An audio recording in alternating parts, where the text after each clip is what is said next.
Good morning, નમસ્કાર, good morning ગુજરાતમાં તમારું હાર્દિક સ્વાગત છે. આજે મારી ખુશીનો પાર એટલે નથી કે જે યાત્રા પેલી એક કહેવત છે ને બહુ જ સરસ કે ઘર સે તો હમ નિકલે થે અકેલે લોગ जुड़ते गए और कारवा બનતા ગયા. એ કારવા આજે પહોંચ્યો છે 100મા એપિસોડ સુધી. એટલે આજે તમારી અમારી આપણા સૌની સેન્ચુરી છે અને એ નિમિત્તે હું બસ એટલું જ કહીશ, यूं ही चला चल राही, यूं ही चला चल राही, जीवन गाड़ी है समय पहिया, देख सारे झमेले छोड़ खुशियों के मेले, रस्ता सब तेरा तक भैया. તો આપણે ચાલતા ચાલતા ચાલતા ક્યાં પહોંચી ગયા દોસ્તો. ગુડ મોર્નિંગ ગુજરાતનો પહેલો એપિસોડ જ્યારે થયો ત્યારથી આજે બંધન બંધાયું છે. આજે 100મા એપિસોડ સુધી પહોંચ્યું છે અને આ વાત તો હજુ ચાલવાની જ છે, કારણ કે ઉડવાની જીદ હવે આપણે કરી છે. આકાશને કહી દો એની ઊંચાઈ વધારી છે. હવે તો આ એપિસોડ ચાલ્યા કરવાના. પણ એક સરસ મજાની યાદી બનાવી કે ભાઈ આ સફર દરમિયાન, યાત્રા દરમિયાન કેવા કેવા અને કયા કયા ક્ષેત્રના વિભૂતિઓ, લોકો, મહાનુભાવો આપણી સાથે જોડાયા અને આપણી સવારને ખરેખર યાદગાર બનાવી દીધી. તો કેટલા બધા લોકો છે સાહેબ. એક અમદાવાદના રિક્ષાવાળા ભાઈથી માંડી અને એવા ટ્રાન્સલેટર કે જેમણે પુલ દેશપાંડેના લેખનોને ટ્રાન્સલેટ કર્યા છે. મ્યુઝિકમાં ડંકો વગાડનારા કેટલા તમારા મારા લાડીલા ચહીતા લોકો, ઉમેશભાઈ બારોટ હોય કે દેવ પગલી હોય કે જીગરદાન ગઢવી હોય, ખાંડેકર બ્રધર્સ હોય, બધા અહીં આવ્યા. મહીસાગરના એક નાના ગામડામાંથી દક્ષાબેન આવ્યા કે જે યુટ્યુબ ઇન્ફ્લુએન્સર છે. અરે આપ સુફિયાનભાઈને કેમ ભૂલી શકો, જબ્બારભાઈને, કે જેમણે ખરેખર અજરખના આપણે જે કૃતિઓ હતી એને આપણી સામે મૂકી. ડાયનોસોર પ્રિન્સેસ આલિયા બાબી, સાયન્સની વાતો જેમણે કરી. ડૉક્ટર ઉર્જિત પોતાના પત્રકારત્વથી આપણને બધાને પત્રકારત્વનું મહત્ત્વ સમજાવ્યું. ભાર્ગવ પરીખ સાહેબે અને સ્વાદિષ્ટ વાનગીઓ હીલા અને શહેજાદ, એમને કેવી રીતે ભૂલી શકાય. તો આ બધી જ વસ્તુઓ, એટલે સાહેબ સ્પોર્ટ્સ લઈ લો, એન્ટરટેનમેન્ટ લઈ લો, ફૂડ લઈ લો, હા, બધી જ વસ્તુઓને આપણે અહીંયા પીરસી અને આપણી સવારને જાણે ગુજરાતી થાળી હોય ને એમાં દરેક વાનગી કેવી સરસ મજાની હોય અને એક એક વાનગી ધીમે ધીમે માણતા રહીએ એવી રીતે પીરસી. મજા એ છે દોસ્તો કે તમે જોડાયેલા રહ્યા અને તમારા પ્રતિભાવો અમને સતત મળતા રહ્યા અને જેના કારણે કોને બોલાવા, કેવી રીતે બોલાવા, આ બધી જ વસ્તુઓ બસ આપના સાથ અને સહકાર સાથે હજુ સુધી ચાલી છે અને આજે પણ ચાલવાની છે. અને આ 100મો એપિસોડ છે એટલે આપણે જેમ વાત હોય કે ભાઈ સેન્ચુરી મારે ત્યારે સેલિબ્રેશન થોડું સ્પેશિયલ હોવું જોઈએ, તો આજનું સેલિબ્રેશન સ્પેશિયલ રહેવાનું છે. કારણ કે તમે બધા હમણાં જ્યારે કેમેરા પર એ વિભૂતિ તમને દેખાશે ત્યારે તમે બધા બહુ ખુશ થઈ જવાના છો. કારણ કે એવા ગુજરાતી ઇન્ડસ્ટ્રીમાં અમુક કલાકારો થઈ ગયા કે જે ઇમોર્ટલ છે, અમર છે, કે જેમણે એવી એવી કૃતિઓ આપી, એવી એવી એન્ટરટેનમેન્ટની રજૂઆત કરી કે આપણે બધા એમના રંગે રંગાયેલા જ રહીએ છીએ.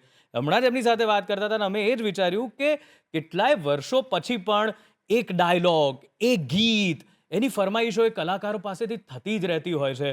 અને એવા કલાકાર જ્યારે આપણા આંગણે પધારે ત્યારે મજા કંઈક ઓર હોય. 4 ચાંદ લાગી જાય કાર્યક્રમને. અને સોને પે સુહાગા એટલે 100 એપિસોડમાં આપણી સાથે જોડાયા છે આપણા સૌના ચહીતા હીરો, આપણા સૌના ચહીતા ડાન્સર, મોડેલ અને સિંગર ચંદન રાઠોડ સાહેબ. Thank you. કેમ છો ચંદનભાઈ? ચંદનભાઈ, પહેલાં તો તમારી સાથેની મારી યાદ એવી છે કે હું એક શો આવી રીતે કરતો હતો અને એમાં રોજ એક ગીતની ફરમાઈશ કરતા હતા, ધૂણકીવાળું ગીત. રાઈટ. હા, હવે મને એમ થાય કે રોજ આપણે તો બોલતા હોઈએ એટલે એ ગીત વાગ્યા જ કરે. તો પહેલી વાર મેં સાંભળ્યું, મેં કીધું ગીત બહુ સરસ છે. બીજા દિવસે પણ ત્રીજા, અને એ કહીને ફરમાઈશ કરનારા કે પેલું ગીત સંભળાવો ને, ચંદન રાઠોડનું પેલું ગીત સંભળાવો ને, અને એ જ ગીત રોજ વાગે. એટલે બીજા બધા ગીતો બદલાતા રહે અને એ ગીત રોજ વાગે. અને તમે એવા જ દેખાવ છો જેવા, આ કેટલા વર્ષ પહેલાની વાત હું કરું છું? 2003માં ધુડકી તારી માયા લાગી રિલીઝ થયું હતું ને અત્યારે 2025 ચાલે છે એટલે 22મું વર્ષ ચાલી રહ્યું છે. સાહેબ, 22 વર્ષથી તમે બિલકુલ બદલાયા નથી. જેમ તમારો ક્રેઝ બદલાયો નથી એમ તમે આવા જ લાગતા. અને આ જ વાંકડિયા વાળ ને પેલું એવું કહેવાય ને, પેલું કનૈયાની એક ઇમેજ હોય દરેકના મનમાં. એક તો તમારી આ સ્માઇલ ને વાંકડિયા વાળ ને તમે જે રીતે ગાતા, મને હજુ બી એ દ્રશ્યો યાદ આવે છે.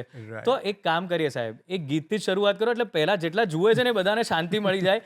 પછી એટલે એમના મનમાં એ ના રહે કે એ ગીત ક્યારે આવશે. Please sir. રાઈટ એટલે મને પણ નવાઈ લાગે છે કે 22 વર્ષમાં મેં બી 90થી વધારે ફિલ્મો કરી લીધી.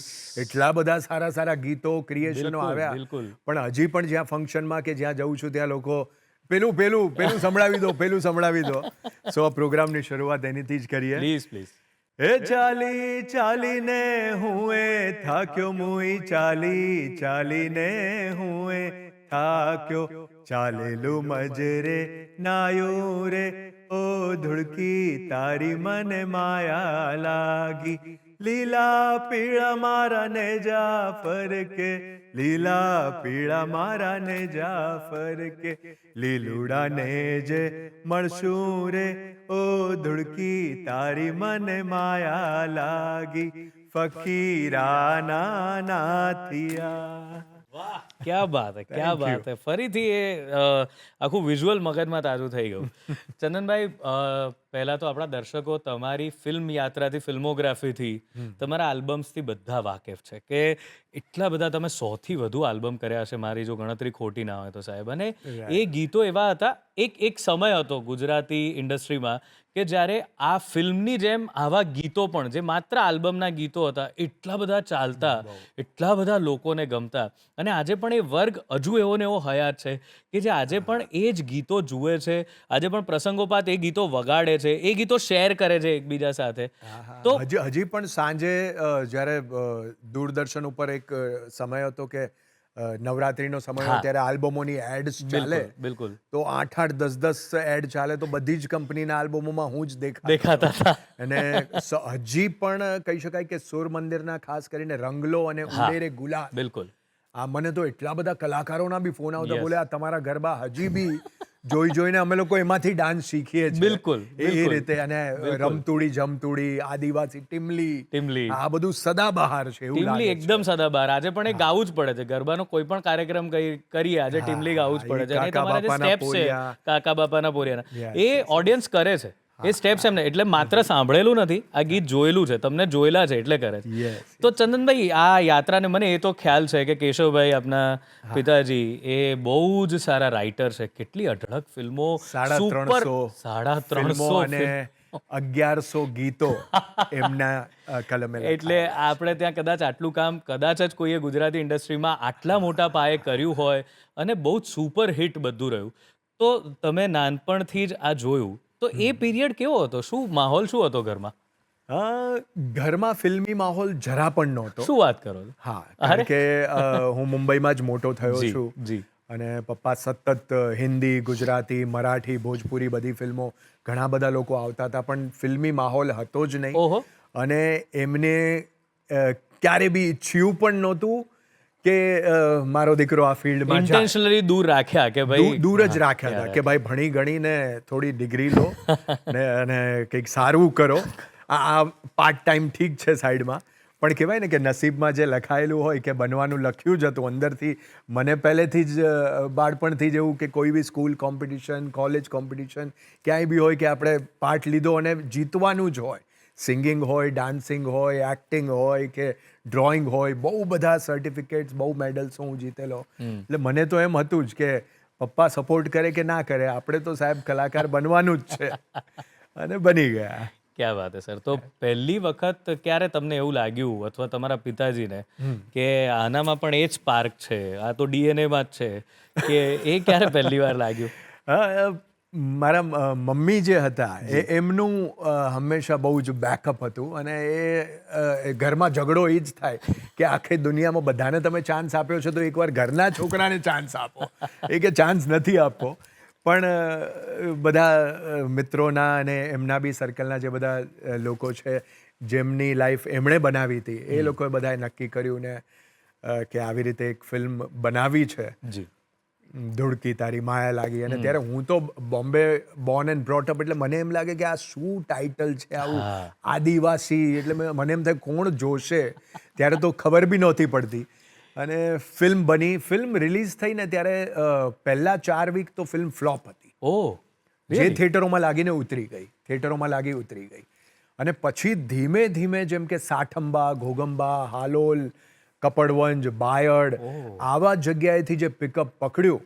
અને આઈ સ્ટીલ રિમેમ્બર કે આણંદનું લક્ષ્મી સિનેમા ત્યાં 26 અઠવાડિયા સુધી વાહ. અને પેપરમાં રાઇટઅપ Silver હતું Jubilee. મોટું કે વીર જરા અને સ્વદેશમાં કાગડા ઉડે છે પણ ધૂળકી તારી માયા લાગી જોવા મજૂર વર્ગ ને એ બધા સવારમાં 6 વાગે લાઈનો લગાડે, કામે પછી જાય, પહેલા 6 વાગ્યામાં ટિફિન લઈને ત્યાં ઊભા રહી ગયા હોય કે ટિકિટ બારી ખુલે હા. ત્યારે સવારનો 9 થી 12, 12 થી 3, 3 થી 6 એવી રીતે સ્પેશિયલ શો બી ચાલુ થયા હતા.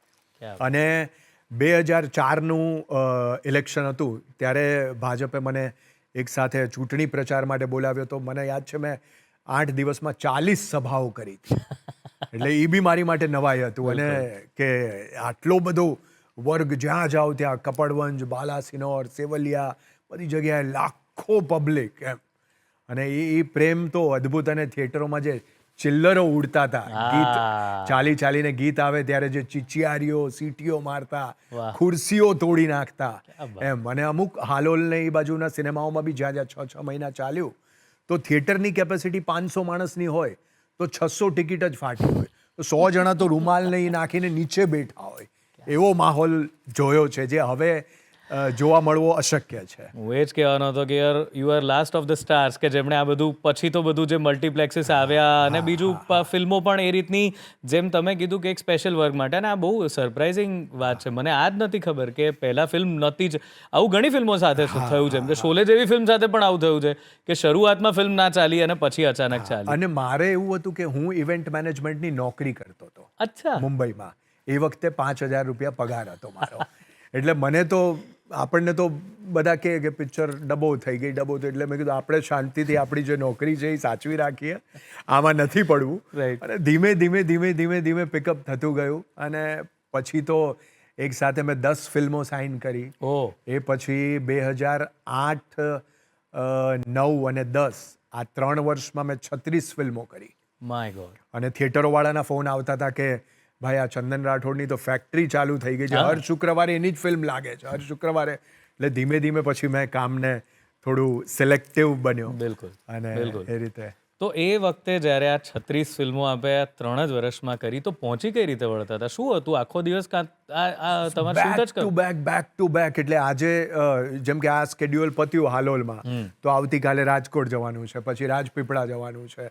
એવી રીતે constantly back to back, back to back ચાલુ જ હતું એમ. એટલે અકલ્પનીય હતું. હાલોલમાં લકી સ્ટુડિયોમાં મારી ગાડી પાર્ક હોય તો લોકોને એમ લાગે આ 6 મહિનાથી આ ભાઈ ઘરે જ નથી જતા કે શું, પણ શૂટિંગ પર શૂટિંગ કરી રહ્યા છે એમ. એટલે એ રીતે ઘણી બધી ધાર્મિક ફિલ્મો આ તે, અને બધા જ સારા સારા. હું મારી જાતને લકી માનીશ કે ચંદર બહેલ કો, દીપક અંતાણી કો, હિતુ પટેલ કો, ઉત્પલ મોદી કો, આ બધા જ જેટલા ગુજરાતી ફિલ્મો સાથે, રાજુ ભટ્ટ છે, હરીશ પટેલ છે, બધા જ સાથે કામ કરવાનો મને મોકો મળ્યો છે. ક્યાં વાત છે સર. અને બીજી એ વાત એ રહી કે તમે જે એરામાં કે જે રીતે કામ કર્યું એ વખતે I think transformation was coming કે જેમાં એક આ જ પ્રકારની ફિલ્મો જેને હવે આપણે આમ અર્બન અને રૂરલ એવા પાર્ટ્સ પાડી દીધા છે.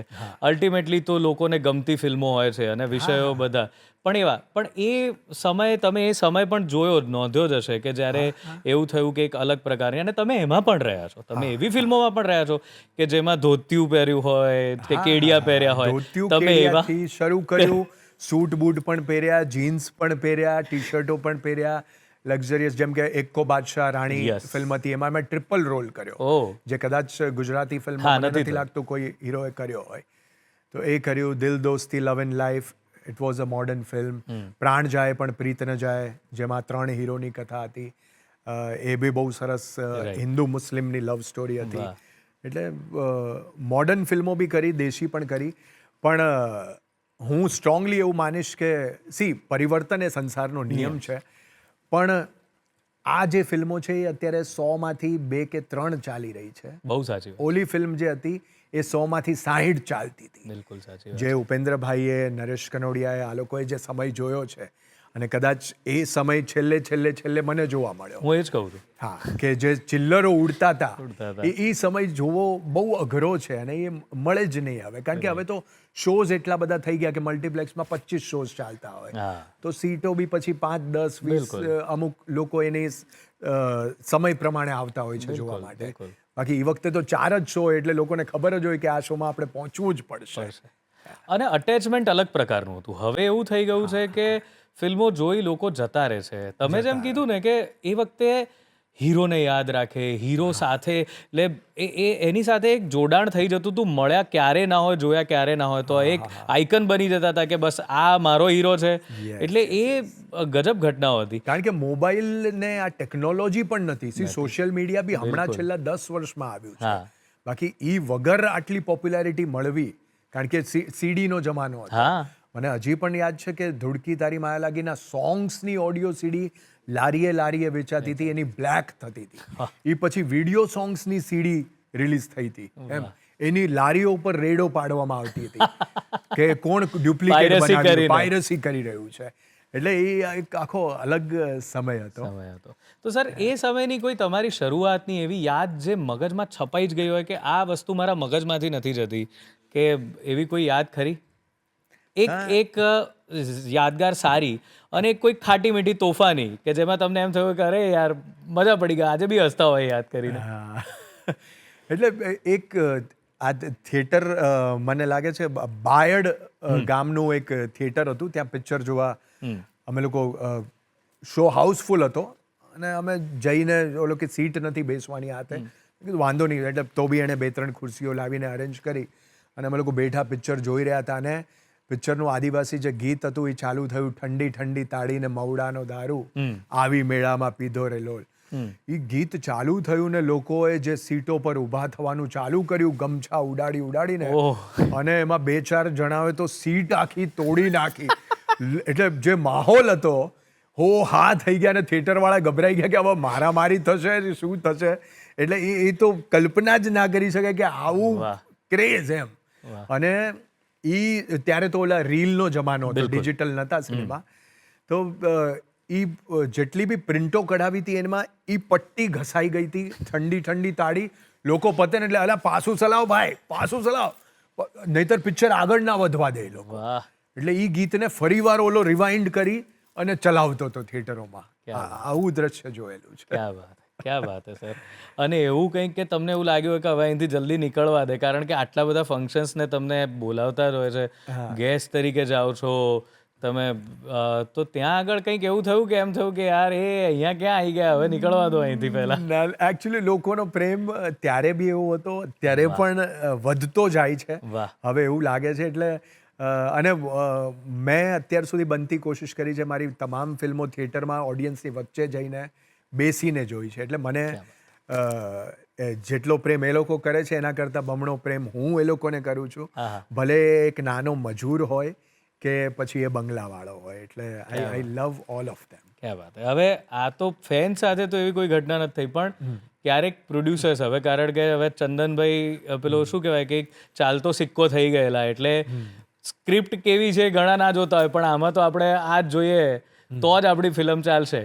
તો એવી વખતે શું ટેકલ તમને જાણે, કારણ કે ઘણીવાર સ્ક્રિપ્ટ સાંભળીને તમને બી આઈડિયા આવી જ જતો હશે કે યાર આમાં મારે નથી જવા જેવું, આ મારા માટે નથી, તો શું કરો, રીત શું તમારે? પણ અમુક વખત તો આપણે ગુજરાતી ફિલ્મ ઇન્ડસ્ટ્રીમાં અમુક વખત સંબંધો માટે બી અમુક કામ કરવું જ પડે છે. પણ આપણને હવે હું થોડોક સિલેક્ટિવ છું, એટલે મને ન ગમે તો હું કહું કે વિચારીએ છીએ, આપણે કરીએ છીએ. હમણાં થોડી હેલ્થ પરમિટ નથી કરી, વિદેશથી આવ્યો છું એટલે થોડી મજા નહીં આવે. હમણાં તમે બીજા સાથે કામ ચલાવો, આની પછી આપણે કામ કરીએ છીએ. વાહ, એટલે ચોખ્ખી ના તો હજુ પણ તમે પાડી જ નથી? હજી નથી પાડી શકતો હું. ઓકે. અને કોઈ એવી વાત કે અચ્છા, તમે એઝ અ હીરો, હવે તમારા પિતાજી પોતે આટલા અદ્ભુત લેખક રહ્યા છે, તો ઓફકોર્સ એમનું કંઈકનું કંઈક તમને જોતા સાંભળતા આવ્યા છો. એવું થતું હતું કે ક્યારે એ કંઈ લખતા હોય તમે સાથે હો, અથવા એ કંઈ નેરેશન કરતા હોય ને તમે સાથે હો, એવા કોઈ પ્રસંગો બનતા? હા, હું નાનો હતો ત્યારે મને યાદ છે, કારણ કે એમણે ગોવિંદાની ઘણી બધી ફિલ્મો લખેલી છે જે બોલિવૂડ બહુ સારા અભિનેતા છે. તો હું નાનો હતો, એમના ઘરે બી જતો હતો, ત્યારે હું એમને ઓબ્ઝર્વ કરતો હતો. એટલે ખબર નહીં, ઓબ્ઝર્વેશનમાં જ કદાચ એ ડાન્સિંગના ગુણ બી મારામાં આવ્યા છે કે લોકો મારા ડાન્સને બહુ જ વખાણે છે અને એવું કહે છે કે ગુજરાતી ઇન્ડસ્ટ્રીમાં આવો ડાન્સર હજી સુધી નથી આવ્યો.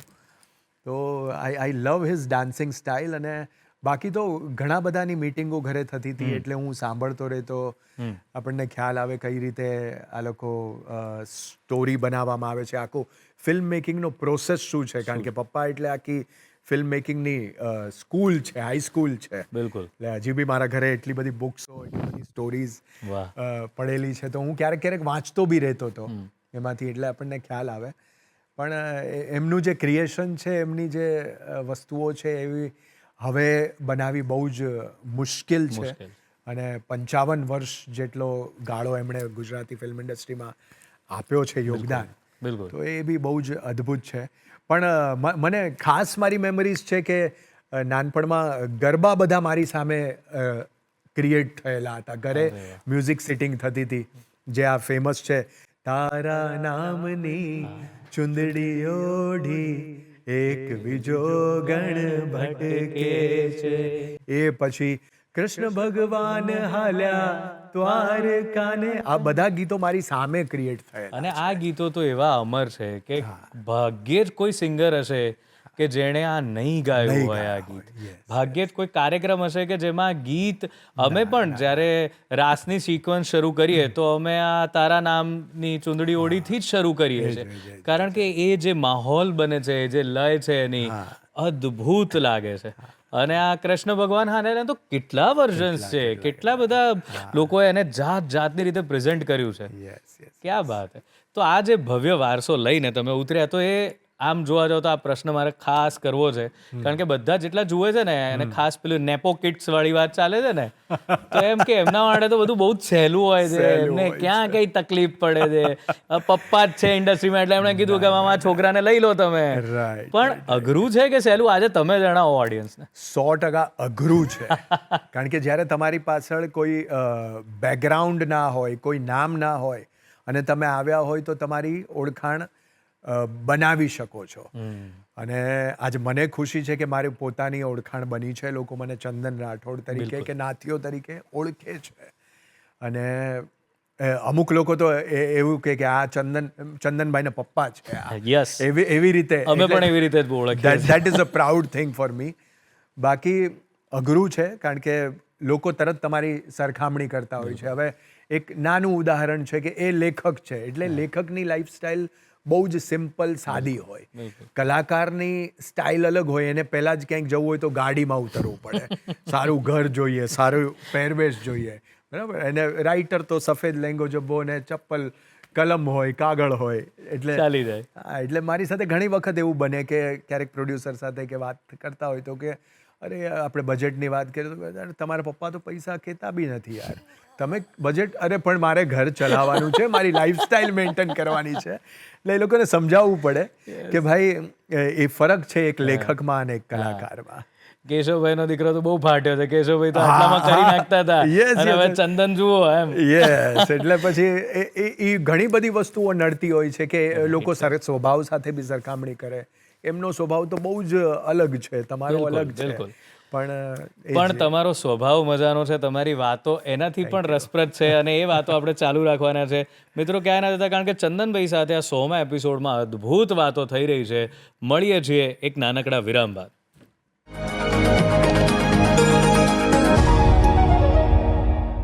વિરામ બાદ સ્વાગત છે તમારું ગુડ મોર્નિંગ ગુજરાતમાં. અને ચંદનભાઈ સાથે એટલી અદ્ભુત વાતો આપણે કરી રહ્યા છીએ કે એક જે આ મિથ છે કે ભાઈ જેમના પિતાજી કે પરિવાર આ ક્ષેત્રમાં હોય એમના માટે અહીં આવું સહેલું છે, કદાચ એ જ વધારે અઘરું છે, કારણ કે ભાર વધી જતો હોય છે. અને મજાની વાત એ છે કે એ પોતાની ઓળખાણ બનાવીને કામ કરી રહ્યા છે. એમના વિશે બીજી બધી સરસ વાતો આપણે જાણવાની છે. પણ એ પહેલાં એમણે પણ સંગીતથી બહુ જાણીતા છે, એમના ફિલ્મના ગીતોથી, એમના ડાન્સથી. અને આમ પણ સંગીત એવું હોય છે ને કે જે એવું મોહતાજ નથી હોતું કે તમારી પાસે બહુ જ બધા વાદ્યો હોય, તમે એટલું મોટું ઓર્કેસ્ટ્રેશન કરીને ગાતા હો. ઘણીવાર માત્ર એક તારો વાગતો હોય અને એમાં જે ગીત ગવાતું હોય એની જે મજા પડતી હોય કંઈક અલગ જ હોય છે. અને એક તારાનું મહત્ત્વ એક બહુ જ યુનિક આર્ટિસ્ટ છે, એમનો દેખાવ યુનિક છે, એમનું પ્રેઝન્ટેશનની સ્ટાઇલ યુનિક છે. એમનું નામ છે મીત દવે. અને એમણે એટલી અદ્ભુત રીતે એક તારાનો ઉપયોગ કરી અને સંગીતને લોકપ્રિય બનાવવા માટે કામ કર્યું છે. તો ચાલો આજે આપણે આ એક તારાના વાદન સાથે મીત દવેના ગાયનને મન ભરીને માણીએ. જ્યાં જ્યાં વસે ગુજરાતી ત્યાં ત્યાં સદાકાળ ગુજરાત, આવું નવલું બિરુદ જેને મળ્યું છે એવી સૌરાષ્ટ્રની ભૂમિ, કચ્છ અને કાઠિયાવાડની ભૂમિ અને એમાં જ્યારે કૃષ્ણને ગવાતા હોય, કૃષ્ણને માં જહુમાં ભજતી હોય, એ ગોપાલ કેવો દેખાતો હશે કે જ્યાં ગોપીઓ અને માં જહુમાં ગોપાલને જગાડવા માટેના મધરા મધરા મધરા હારડાથી, પ્રભાતીથી જેની શરૂઆત કરે, તે કૃષ્ણ કેવો રૂડો લાગતો હશે. તે ગોપીનો શું ભાવ છે જે આપણા સૌરાષ્ટ્રમાં, કાઠિયાવાડમાં લોકગીતમાં ગવાય છે. એ ગોપીનો ભાવ આપણે આજે સાથે ગાઈએ. તમે અને હું સાથે મળીને ગાઈએ, કારણ કે કૃષ્ણ ખાલી મારો ને તમારો જ નથી, આપણા સૌનો. તો આપણે સૌ સાથે મળીને ગાઈએ. ગોપાલ મારો પારણીએ ઝૂલે, ગોપાલ મારો પારણીએ ઝૂલે, ગોપાલ મારો પારણીએ ઝૂલે, ગોપાલ મારો પારણીએ ઝૂલે, ઝુલાવે ગોકુળની ગોપી રે ઝુલાવે, ગોકુળની ગોપી રે ગોપાલ મારો પારણીએ ઝૂલે, ગોપાલ મારો પારણીએ ઝૂલે રે, ગોપાલ મારો પારણીએ ઝૂલે, ગોપાલ મારો પારણીએ ઝૂલે.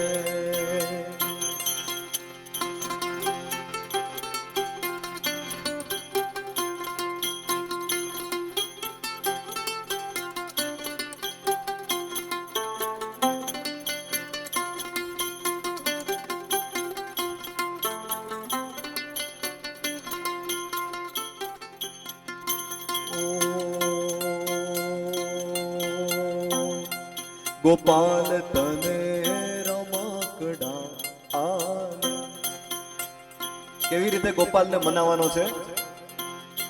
ગોપાલ તને રમકડા આલુ રે, ગોપાલ તને રમકડા આલુ, ગોપાલ તને માખણિયું વાલું રે, ગોપાલ તને માખણિયું વાલું, ગોપાલ મારો બોલે કાલુ કાલુ રે, ગોપાલ મારો બોલે કાલુ કાલુ રે, ગોપાલ મારો પારણીએ ઝૂલે રે, ગોપાલ મારો પારણીએ ઝૂલે, ઝુલાવે ગોકુળની ગોપી રે ઝુલાવે, ગોકુળની ગોપી રે ગોપાલ મારો પારણીએ ઝૂલે રે, ગોપાલ મારો પારણીએ ઝૂલે.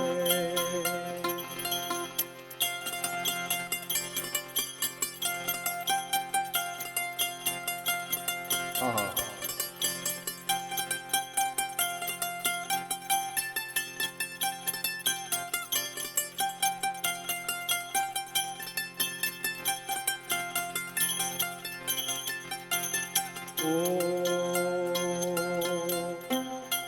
ગોપાલ તને ઝાંઝરિયું રે પહેરાવું.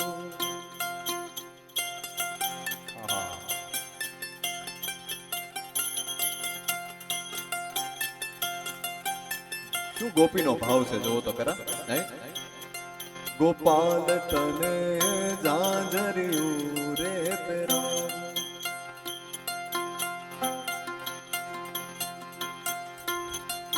ગોપાલ તને ઝાંઝરિયું રે પહેરાવ, એ નાની નાની ડગલિયું રે ભરાવ, એ નાની નાની ડગલિયું રે ભરાવ, ગોપાલ તને આંગણામાં નચાવું રે, ગોપાલ તને આંગણામાં નચાવું રે, ગોપાલ મારો પારણીએ ઝૂલે રે, ગોપાલ મારો પારણીએ ઝૂલે રે, ઝુલાવે ગોકુળની ગોપી રે ઝુલાવે, ગોકુળની ગોપી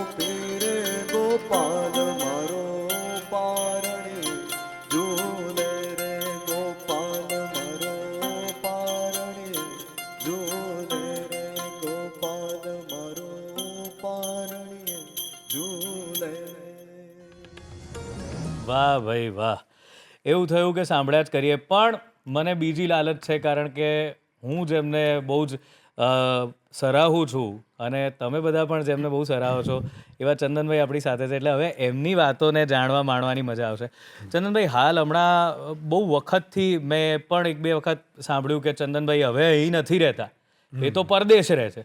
તો હવે શું પીયુ પરદેશ જતો રહ્યો છે કે અહીંયા જ છે? ના ના ના ના, પીયુ અહીંયા જ છે. એ મારી ફિલ્મનું નામ હતું, મારા પિયુજીના દેશમાં. યસ. પણ પોસ્ટ કોવિડનો સમય થોડો અઘરો હતો. બધું આખું જગત રમણ ભમણ હતું, એટલે મને એમ થયું કે હું, મારી પત્ની અને દીકરો અમે અમેરિકા જઈને વસવાટ કર્યો. થોડો સમય રહ્યા ત્યાં, ઘણું બધું જાણવા જોવા મળ્યું. રાઈટ. આજે હું જાહેર કરું છું કે ન્યૂયોર્ક ફિલ્મ એકેડમીથી ફિલ્મ મેકિંગનો કોર્સ પણ મેં પૂરો કર્યો, વાહ. અને કદાચ ગુજરાતનો હું પહેલો એવો બિલકુલ. અભિનેતા હોઈશ કે જેણે ન્યૂયોર્કથી આ કોર્સ કર્યો. વિદેશમાં અમેરિકાના 22 સ્ટેટ પણ હું ફર્યો, બરાબર. જે કદાચ ત્યાંના વસવાટ કરેલા લોકોએ બી નહીં જોયા હોય. તો ઘણું બધું જોયું. કેલિફોર્નિયા જોયું, યુનિવર્સલ સ્ટુડિયો જોયો, ફ્લોરિડા જોયું, શિકાગો, ન્યૂયોર્ક, આ તે બધું જોયું. દીકરો ત્યાં ભણતો પણ હતો. અચ્છા. પણ કહેવાય ને કે આપણા માટીની યાદ, આપણા દેશની યાદ સતત સતાવતી હતી. અને ખાસ તો એક દીકરા તરીકેનો ધર્મ જે નિભાવવાનો હોય, જી. કે પપ્પાની ઉંમર અત્યારે 70+ છે, તો આપણને એમ થાય કે આપણે આપણો ફરજ નિભાવીએ. નિભાવવો જ જોઈએ, કે આ ઉંમરમાં એમને આપણી જરૂર હોય. બિલકુલ. બિલકુલ. અને ચાહકોનો એટલા બધા સોશિયલ મીડિયા ઉપર ને મેસેજો સતત કે ધુડકી 2, ધુડકી 2, ધુડકી 2, બોલે ગદર 2 આવી ગયું. અરે ભાઈ, મેં કીધું અરે વાહ. કંઈક નવું કરીએ આપણે લોકો. તો એ બધાના કારણે હું ફરીથી ભારત પાછો આવ્યો. અને આપણો દેશ જ છે, વાહ. એ મહાન જ છે અને મહાન રહેવાનો છે. ક્યા વાત. અને ઇન્ડિયા જે રીતે પ્રગતિ કરી રહ્યું છે, આવનારા 10 વર્ષોમાં કદાચ એ બધા દેશો એક તરફ હશે. અને આપણા નરેન્દ્ર મોદીએ જે રીતે બધું ડેવલપમેન્ટ ને બધું જે થયું છે એ હું જોઈ રહ્યો છું. એ હિસાબથી મને ગજબ એવું છે, લાગે છે ગજબ બહુ છે. સરસ ડિસિઝન છે. બિલકુલ. અને મારા ચાહકો મારા કરતાં વધારે ખુશ છે કે તમે પાછા નાથિયો આવ્યા ઇઝ છો. બેક. યસ. તો હવે એ જ ચાહકો રાહ પણ જોઈ રહ્યા છે કે કંઈક બીજું તમારા કંઠથી સાંભળે, તમારા જ કોઈ ગીતને, તો એમની એ પછી બધી પાછી યાદો તાજી થઈ જાય. યસ, મારું ફેવરેટ ગીત છે. પ્લીઝ.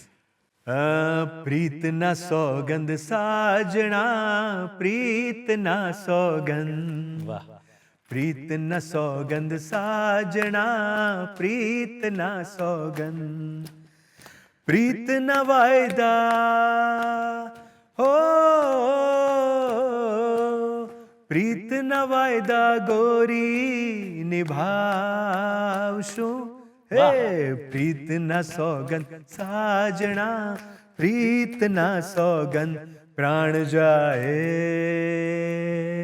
પણ પ્રીત ન જાય. વાહ વાહ વાહ. Thank you. ક્યાં વાત હે. તમે જે મને વાત કરી નથી, 2 નાના પ્રશ્ન પૂછવાની ઈચ્છા થાય છે. એક તો ન્યુયોર્ક ફિલ્મ ઇન્સ્ટિટ્યૂટથી ભણીને આવ્યા છો, તો શું હવે એવું જોવા મળશે કે ચંદન રાઠોડ, ડિરેક્ટેડ બાય ચંદન રાઠોડ, આ ફિલ્મ આવી રહી છે? ના ના ના ના, ડાયરેક્ટર બનશું તો એક્ટિંગની દુકાન બંધ થઈ ક્યાં જશે. વાત હે.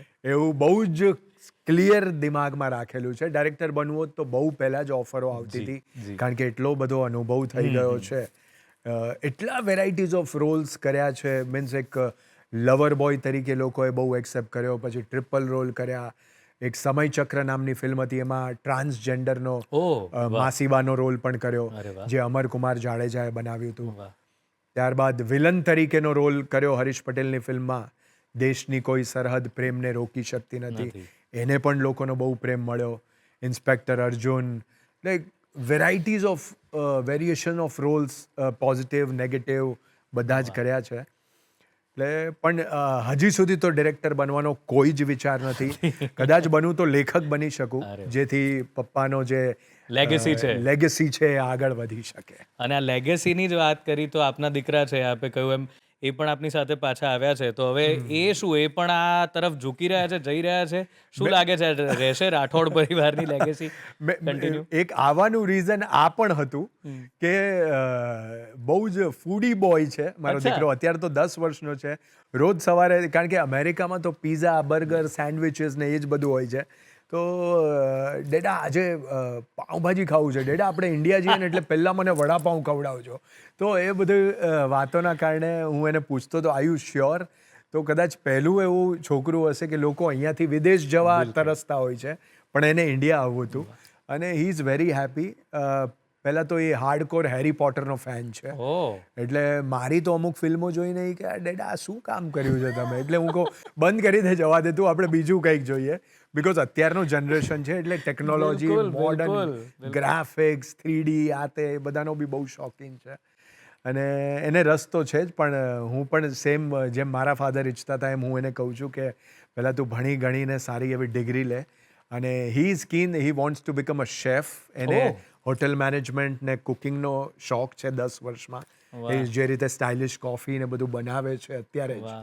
એ બહુ સરસ છે. એટલે let's hope for the best. પણ મને એવું લાગે છે કે ચોક્કસ એ પણ કલાકારી તો કરશે જ. કરશે જ. હવે એ કઈ ફિલ્ડમાં કરશે એ તો ઈશ્વર જાણે. મે બી કોઈ શેફ વાળો શો હોસ્ટ કરે. એવું કરી શકે. યસ. હું બહુ અટ્રેક્ટ હતો સંજય કપૂરનો જે ઝી ટીવી પર ખાના ખજાના શો બહુ વર્ષો પહેલા આવ્યો હતો.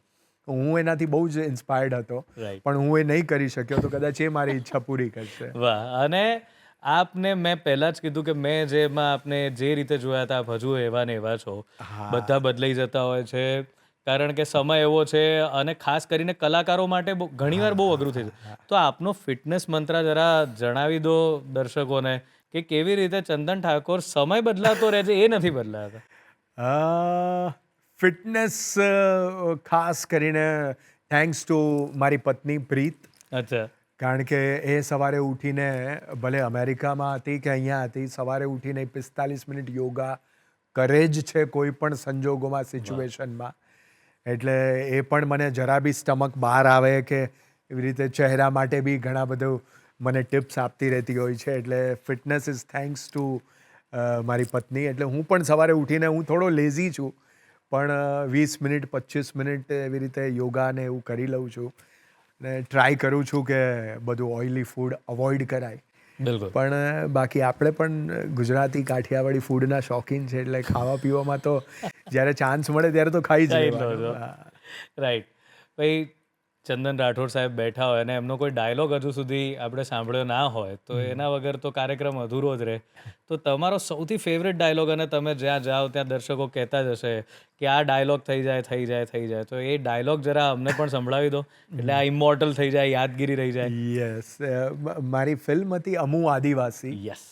એમાં મેં થોડો અવાજનું વેરિએશન પણ લાવેલો, તો એ લોકોને પ્રોમોમાં બી વપરાયો, તો એ બહુ ગમે છે. અમુ જંગલના રહેવાસી, અમુ હાટોમાં ઘૂમતા વનવાસી, 36ની સાથીવાળા, મરદના દીકરા છીએ, અમુ આદિવાસી, અમુ આદિવાસી.